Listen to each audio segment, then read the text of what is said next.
שמעון סילמן, בבקשה.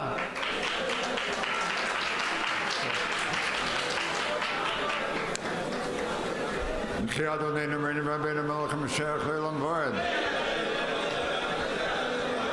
Ki Adonai Nemreni Rabbeinu Melech HaMashiach Le'olam V'ed. Ki Adonai Nemreni Rabbeinu Melech HaMashiach Le'olam V'ed. Chaim.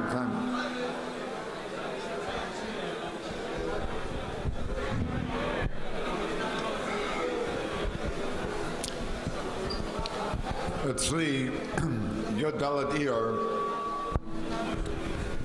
יש לזה רק מובן אחד. יוד דלת איר זה מחוס, יוד גימל איר. יוד גימל איר זה איקר, ויוד דלת איר זה הניתוקן פפלן של יוד גימל איר. כי אתם יודעים שבכל שנה עושים כנס על משיח המדע,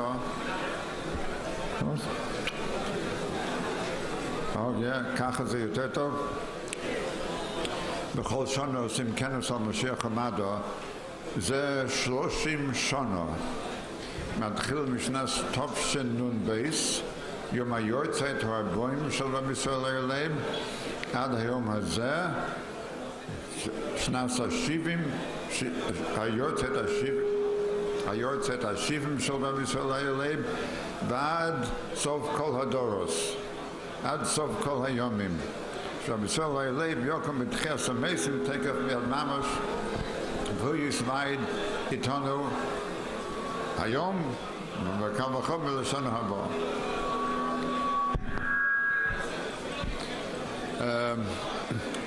So, פסח שני, י"ד אייר זה ניתוקן פרפלן. מה הפירוש של זה אצלנו? בכל, אין דבר שולים בעולם. בכל שנה יש לנו הכנס על משיח המדע, יש הרבה דברים טובים, יש חסרונות, יש דברים שלא יצאו 100%.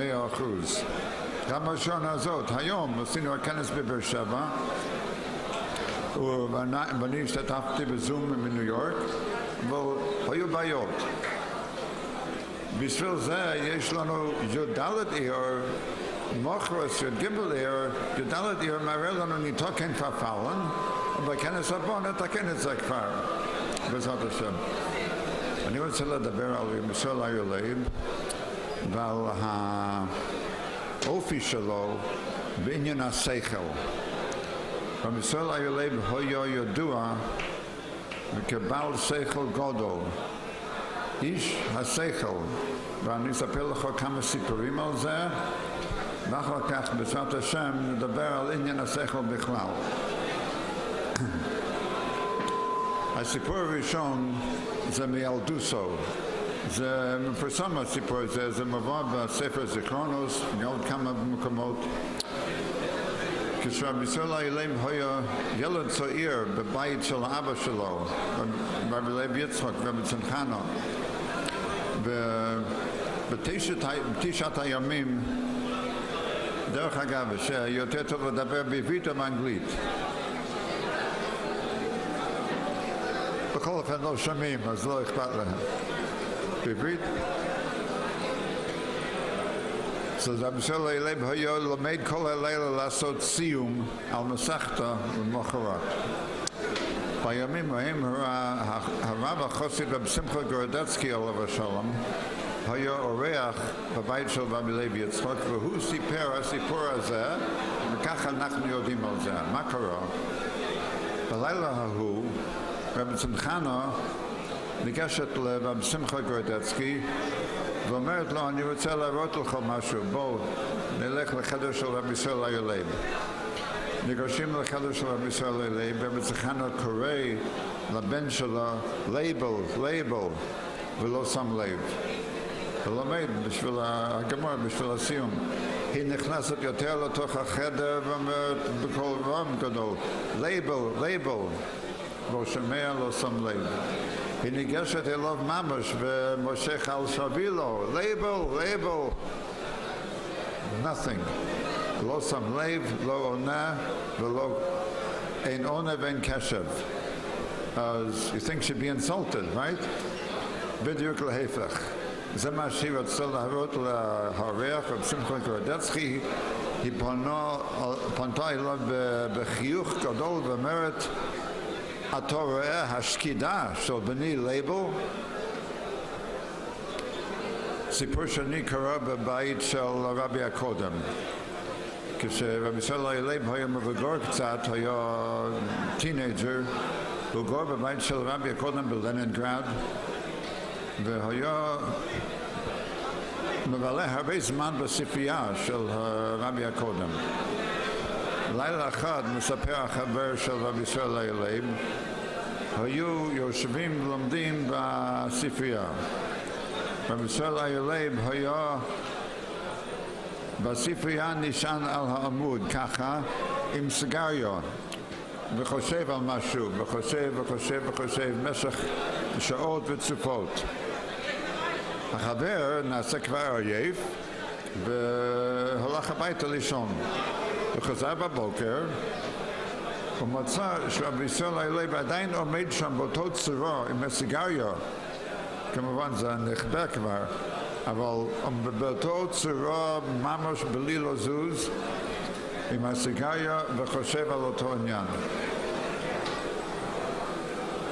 סיפור שלישי, במשך שנים אחר כך, בשנים האחרונות של רבי סלמן לייב, היה גר בתל אביב והיה למד חסידות עם רב שמחה, עם רב נחום גולדשמיט. רב נחום גולדשמיט, בטח הכל שמעו עליו, הוא כתב ספר ביאורים על התניא. הוא ורבי סלמן לייב היו ידידים כשהיו ילדים כבר ביקטרינסלב בשנים הקודמות. אז נפגשו בתל אביב ולמדו ביחד. אז הסיפור הזה שמעתי מעד ראייה. העד ראייה היה הבן של רב נחום גולדשמיט, והבן שלו עכשיו גר בקרן הייץ, הוא השליח דוד גולדשמיט. ונפגשתי עם האבא של דוד, זאת אומרת הבן של נחום, שהוא העד ראייה שסיפר הסיפור הזאת. מה קרה? הוא היה ילד, הוא היה משחק, כמו כל הילדים. אבל הוא אומר שהוא ראה בבוקר שרבי סלמן לייב ורב נחום ישבו ביחד אחד מול השני ללמוד. לא דיברו אחד על השני, אלא ישבו ככה במחשבה וכאילו חשבו אחד לשני. והילד היה הולך לדרכו כמה שעות במשך היום וחוזר באחר הצהריים ורואה שרב נחום ורבי סלמן לייב עדיין יושבים באותו צורה אחד מול השני על השולחן וחושבים. שקיטה כזה לא מוצאים. אבל אני תמיד מספר את זה כשאני מדבר לבני הישיבה, מפני שזה דוגמה חיה לבן ישיבה, איך ללמוד. אם אי אפשר להגיע למידה הזאת, אפשר להגיע לחציו. ואני מדבר גם בעצמי, במקצוע שלי, שאני צריך ללמוד ולהעמיק, אבל אם אני לא מגיע לכל המידה, אני מגיע לחציו והלוואי. אוקיי, נדבר על השכל עצמו. Maybe I'll talk some English.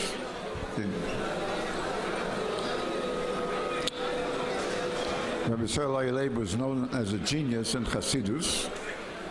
They used to say about him, he's Boki and Ganz Samachavov. You all know what that means. He had a position in his later years at the Department of Theoretical Physics, the Department of Mathematics at the University of Liverpool, England. He's the author of a famous mathematical paper called Location of Eigenvalues and Eigenvectors of Complex Matrices. Now there's a story behind this paper. I'm sure you've seen the video where at a Farbrengen in 1975 in Yud Shvat, the famous mathematician Paul Rosenblum, Olav Shalom, came up here to the Rebbe Melech HaMashiach, and they had a discussion in English. The discussion was about this paper of Rabbi Silman Leyb, which had previously been sent to Professor Rosenblum by the Maskirus, and Rosenblum looked it over. He didn't know who wrote it. The Rebbe Melech HaMashiach did not tell him who wrote it, but Well, you see what you see in the video, but in addition to that, I spoke with Professor Rosenblum of Shalom, and he told me what was going on in his mind while he was talking to the Rebbe Melchem Mashiach. He told me that he did not know the paper was written by Rabbi Silman. Rebbe Melchem Mashiach did not tell him that. What he thought was that it was written by some mathematician who was in prison. Why in prison? Because I don't know how to do this thing. It keeps making an echo. Why in prison? Because there were no footnotes on the paper. Lo hayu sham shum ha'erot. So usually a mathematical paper has a lot of references to other mathematical papers. This one did not. Nothing. So Rosenblum is thinking, Rosenblum told me that he thought that it was written by a Russian mathematician who was in prison. That's why there were no footnotes, because he did not have access to a mathematical library. So he just wrote from memory, no footnotes. Anyway, by this meeting, what you see in the video, Rebbe Melchem Mashiach finally told Rosenblum that it was written by his brother, by Rabbi Silman. Two interesting things in that conversation. Number one, Rosenblum asked Rebbe Melchem Mashiach, how come there were no footnotes? The Rebbe Melchem Mashiach answered, he says, because his brother, Rabbi Silman, was an independent character. Meaning what? He did not want to rely on anybody else's research. He wanted to figure things out on his own and come to his own conclusions. Okay, now that is an extremely important thing, because that was Rabbi Silman's trademark, using his own seichel. He used to say that a certain Indian in Hasidus that may have very abstract concepts, he used to say about himself that he does not understand it completely unless he is able to explain it to a man on the street in simple everyday language. If he has to use technical terms of the Hasidus to explain it, Atzilus and Bria and stuff like that, it's no good. That means he doesn't understand it yet. When does he understand it? When he's able to explain it to somebody in simple English, as you would say, to the man on the street. So, the same thing was with his mathematics. He did not want to rely on someone else proving this or that. He wanted to see it on his own. Now, this brings us, l'chaim, first of all, l'chaim, l'chaim Melchem Mashiach.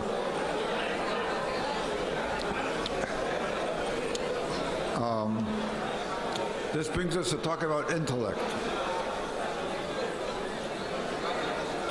We worked on this at the conference today in Beersheba, but I'm going to have to skip ahead a lot. Let me raise a question. Suppose a young man decides that he wants to run his life based completely on his own intellect. Life has a lot of questions. Why am I here? What am I here for? What's my purpose? Is there such a thing as a purpose in the first place? Maybe I just got here. What's going on? Can he work this all out with logic? How far can logic get us?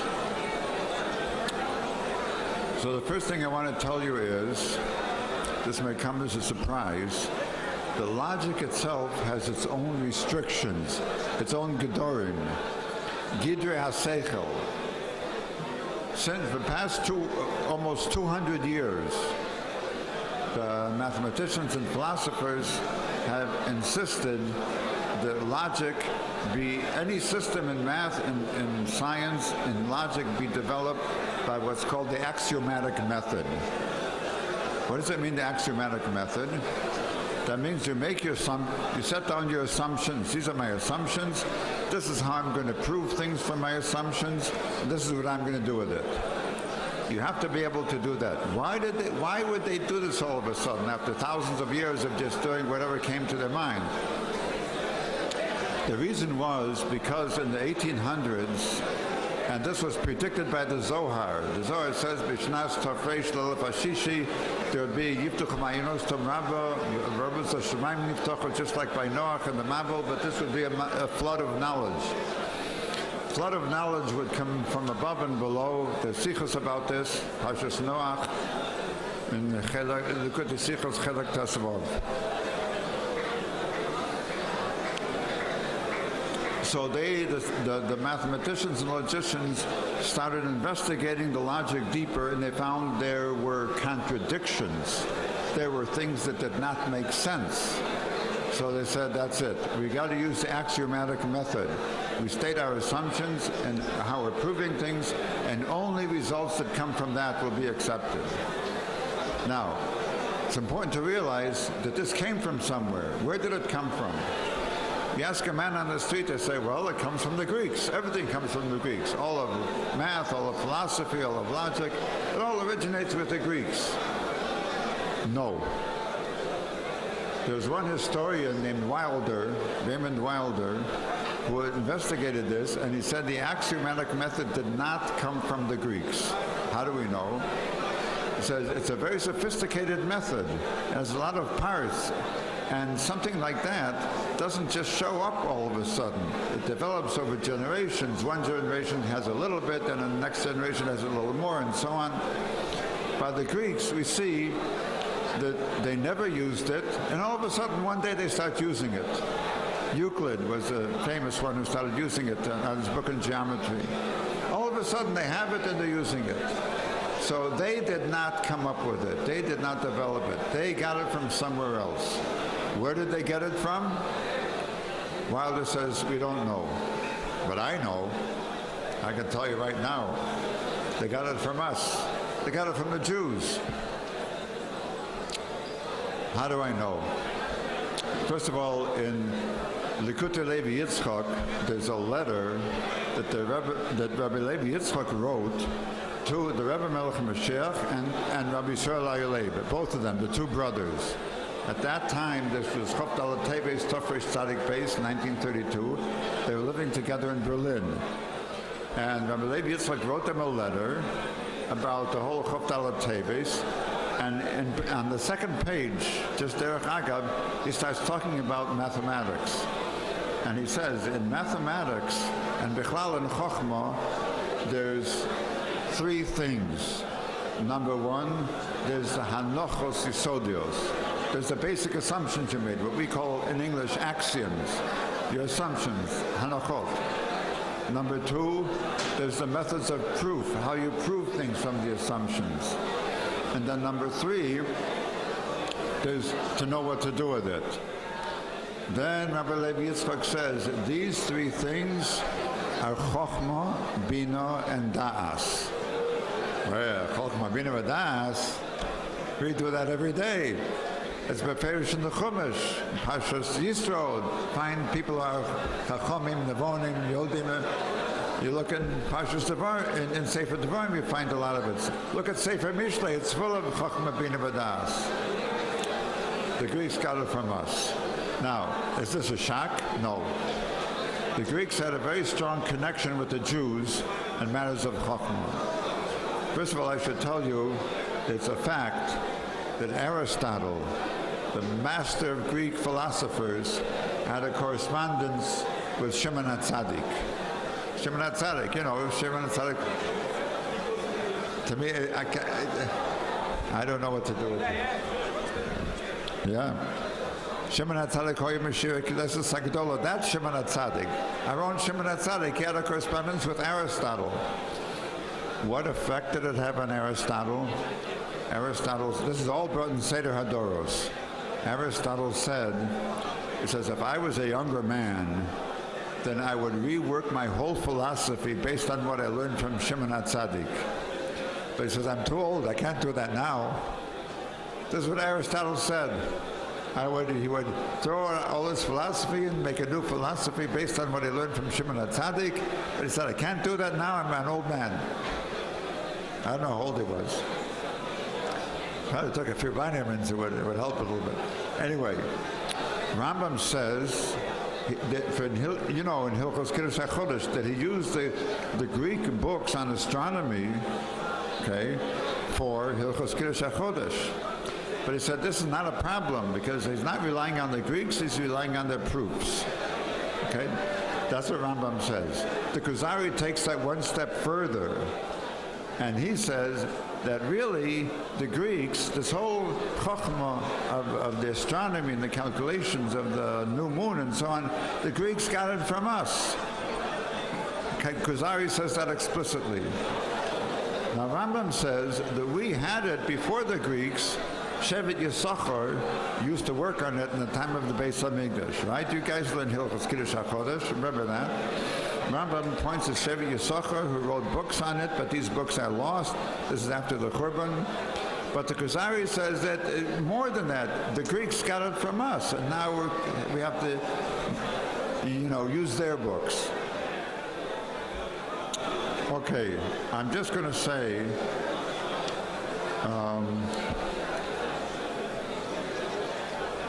that there's a connection between Seichel and Lamala Min HaSeichel. There's a connection between intellect, which is finite, and Emunah, things that are higher than Seichel, which are infinite. Now, if you want to see a Maramokum on this, you look in the Sefer Mamor Melukot Hei, the Kuntres Chai Nison Tovshin Nun Aleph, and look at what Reb Melchem Sheikh writes there. First of all, he starts talking about halacha, Hilchos Shabbos. There's such thing as a chotzer. A chotzer is defined by, it's a yard that has a fence around it, okay? Such a yard is good for shmiros behemos. You can keep behemos there, but you can't keep birds there. Why not? Birds will fly away. Then there's a chotzer, chotzer makora, that has a roof. That's good for keeping birds because it has walls around it, so the birds can't get out that way.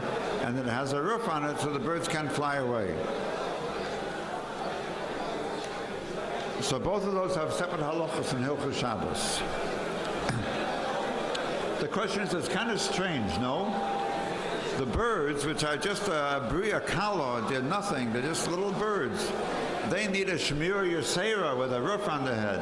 But the behemos, it's enough just to have a get around them with no roof. Well, of course, the birds fly, the cows don't. But b'pnimus and yonim, it makes sense. B'pnimus and yonim, there's a nefesh halakis and a nefesh habahamis. Right? In every Jew. They're two opposites. Nefesh halakis is talking about inyonim v'lakus. Nefesh habahamis is talking about physical matters. They have to talk to each other. They have to communicate to each other. They got to have a cell phone. They got to have WhatsApp. What is the WhatsApp of the Nefesh Halakis and Nefesh Abrahamis?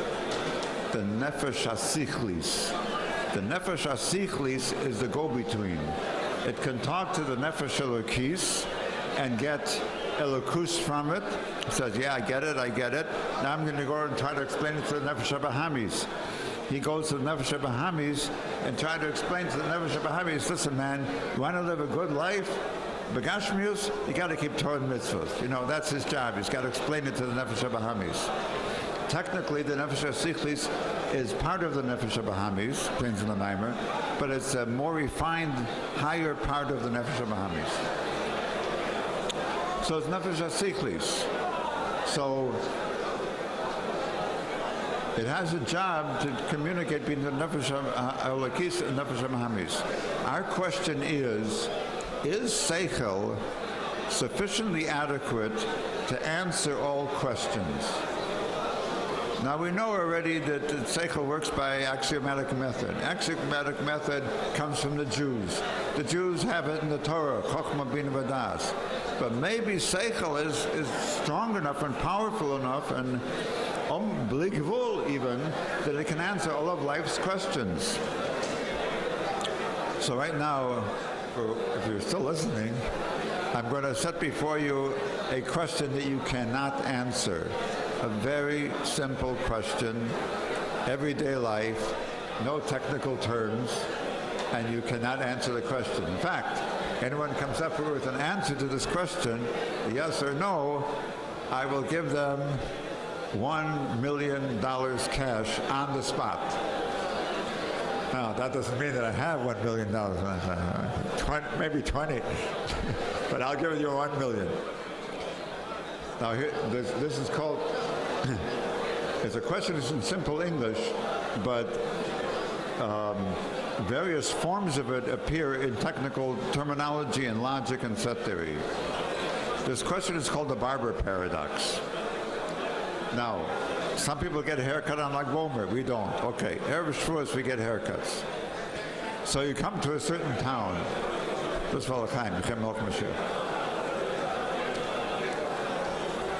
come to a certain town. You hear about a barber in that town. And they tell you this barber, unusual barber, he cuts the hair of everybody who does not cut their own hair. Sounds very reasonable. You cut your own hair? No, you don't cut your own hair. So you're going to go to this barber, and so am I. Okay? So you go to this barber, you're asking for a haircut. While you're sitting there, you start thinking, and you ask the barber a simple question. You say, excuse me, sir. Excuse me, sir.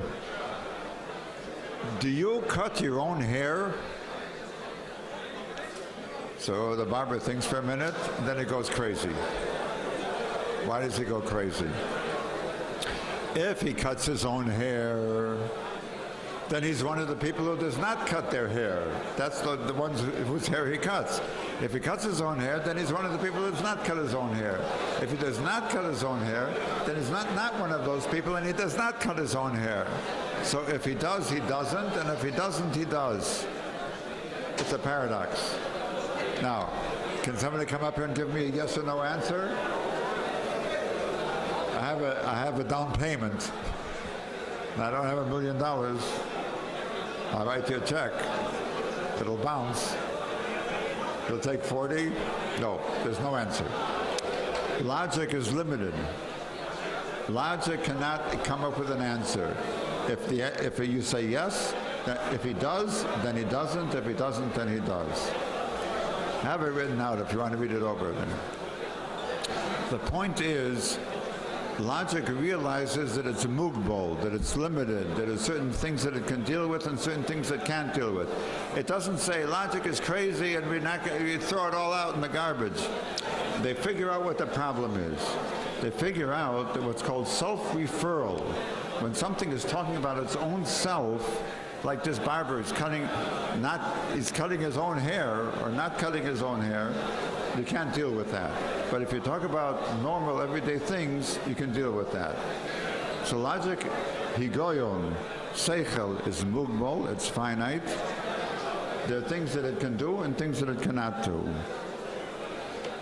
This is the meaning of the mimer in Kuntras Chai Nisan Tavshin Nun Aleph. The mimer is saying that the nefesh hasichlis is like the bird. The nefesh abahamis, which is a behemoth, it's enough just to keep a fence around it. The nefesh hasichlis, the seichel, has to have a roof on top also, because it has to know that it's limited. Otherwise it can fly off in crazy directions, or even worse, it can learn something from the nefesh hasichlis and think that it understands it. It doesn't understand it. It only picked up some finite slice from the nefesh halakis. But it does not understand the lakus that the nefesh halakis is trying to tell it. Nefesh halakis is bligvul. The nefesh hasichlis is gevul, and it can only understand a finite slice, so to speak, of what the nefesh hasichlis is telling it.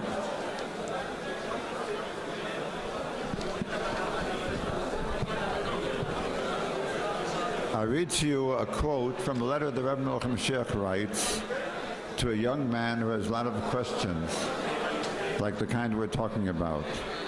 This is from Igros Kodesh. The Rebbe Melchem Mashiach writes, Ki mahu apele she'odam lo mevin ma she'HaKadosh Baruch Hu mevin kayv'yochel. Mahu apele she'odam lo mevin ma she'HaKadosh Baruch Hu mevin kayv'yochel. Adrabah, apele hu benapoch.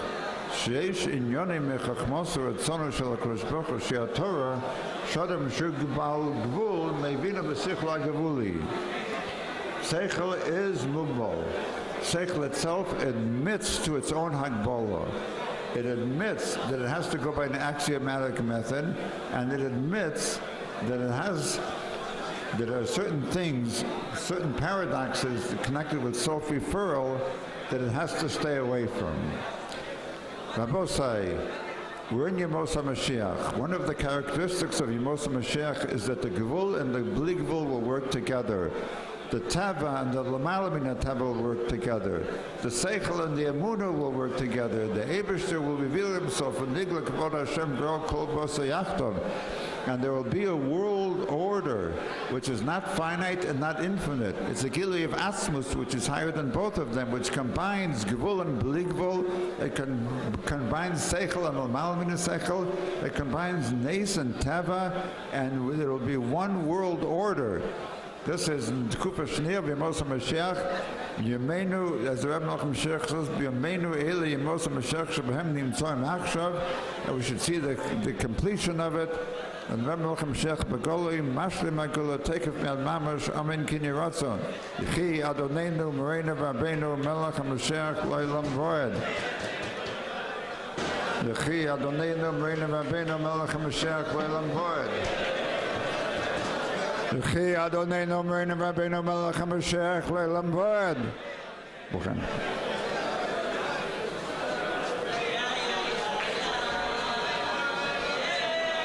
תודה רבה, רב שמעון.